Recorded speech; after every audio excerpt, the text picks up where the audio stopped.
Bonjour, Namaskar.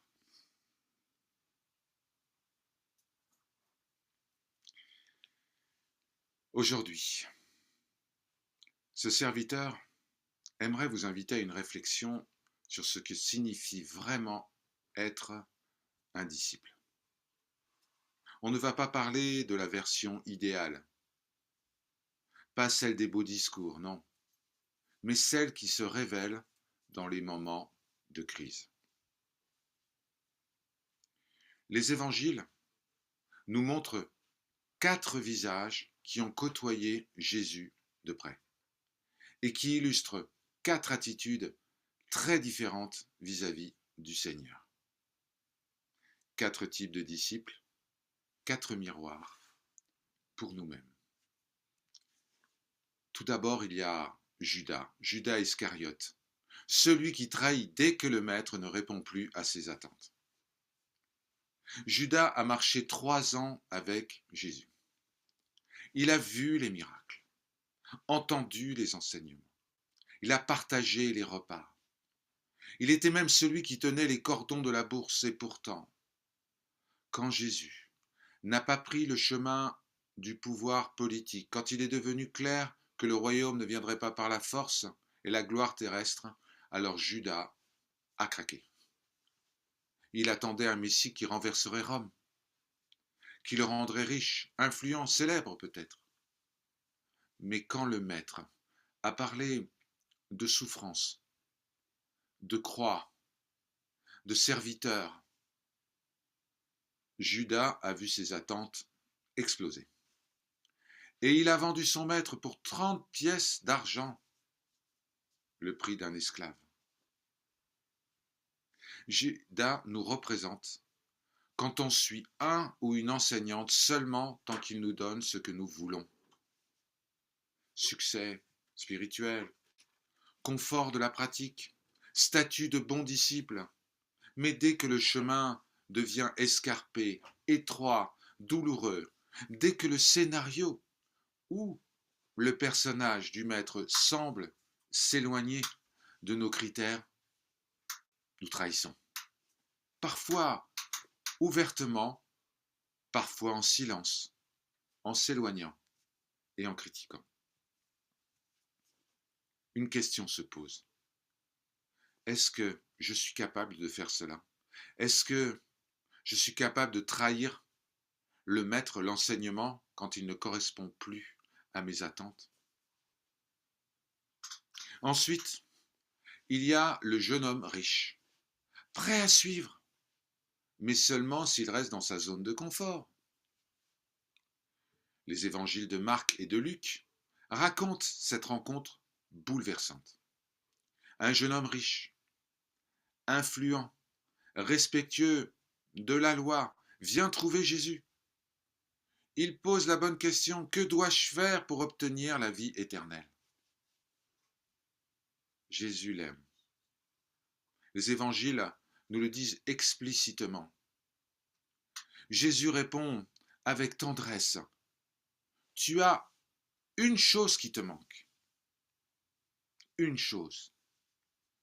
Vends tout ce que tu as. Donne tout aux pauvres. Et puis viens. Suis-moi. Le jeune homme se lève et s'en va. Il est triste, bien sûr. Pourquoi part-il? Parce que sa richesse et son statut sont son identité, sa zone de confort.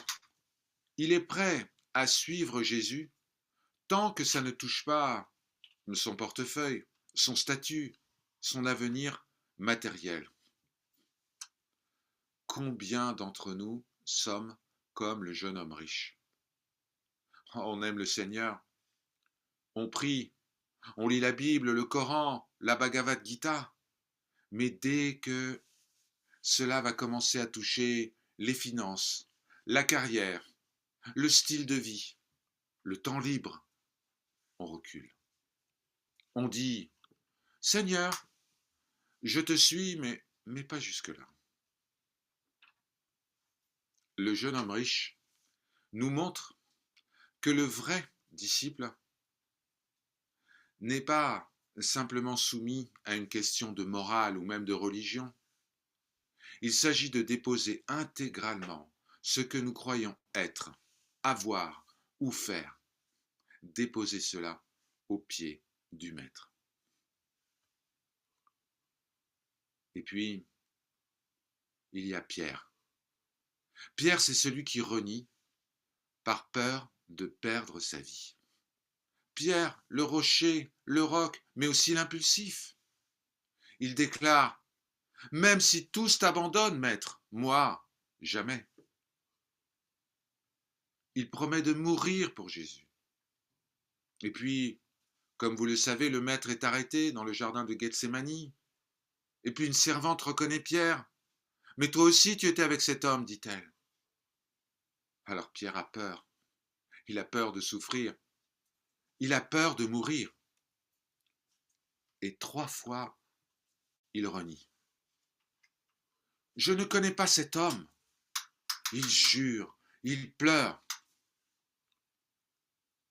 Pierre représente le disciple qui aime vraiment le maître, mais qui croit toujours qu'il est le corps et qui a peur pour ce corps.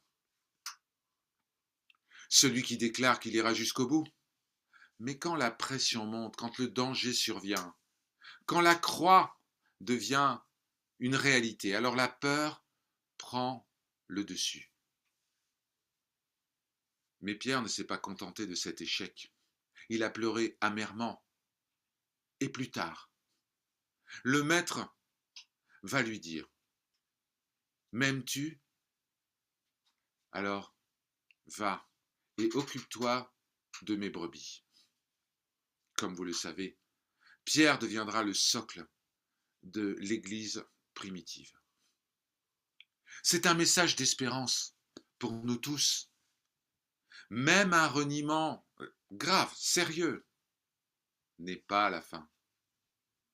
Si l'on revient au Maître, au Seigneur, avec un cœur brisé.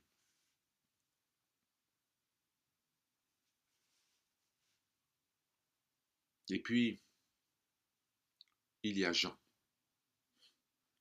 celui qui suit le Maître jusqu'au pied de la croix. Jean, le disciple que le Maître aimait, il est là, au dernier repas. Il est là, au jardin de Gethsémani. Il est là, quand tous ont fui, il est là. Il demeure. Il suit Jésus jusqu'au bout, jusqu'au Golgotha. Il est au pied de la croix avec Marie, la mère du Maître. C'est Jean qui recueille les dernières paroles de Jésus. C'est à lui que le Maître confie sa mère. Jean ne suit pas la souffrance. Il ne la fuit pas. Il ne cherche pas à sauver sa peau. Il est là, simplement parce qu'il aime. Parce que l'amour l'emporte sur la peur. Ce même Jean écrira bien plus tard: il n'y a pas de plus grand amour que de donner sa vie pour ses amis. Jean nous montre ce qu'est le disciple mûr, celui qui suit non pas pour ce que le Maître donne ou semble être ou semble faire, mais pour qui il est, même quand tout semble perdu, même quand l'ombre de la croix est là. Alors, chers amis, où nous situons-nous aujourd'hui?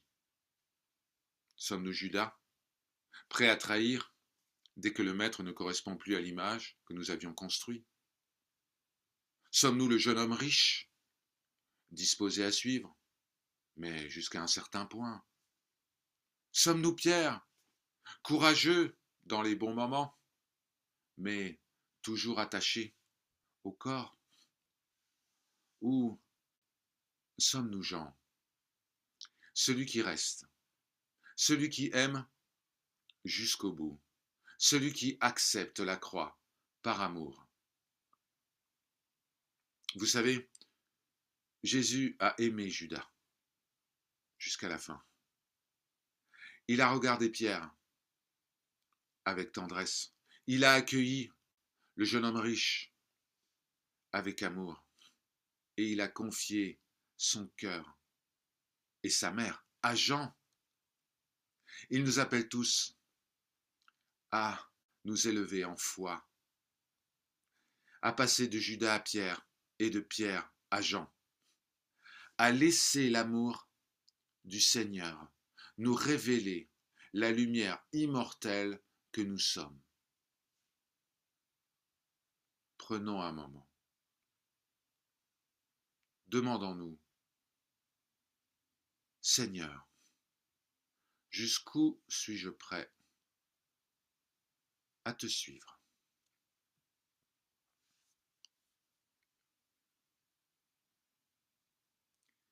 Gratitude pour votre écoute. Si ces 4 visages vous ont parlé, n'hésitez pas à partager ce message autour de vous. Par sa grâce, Om Shanti, Shanti, Shanti.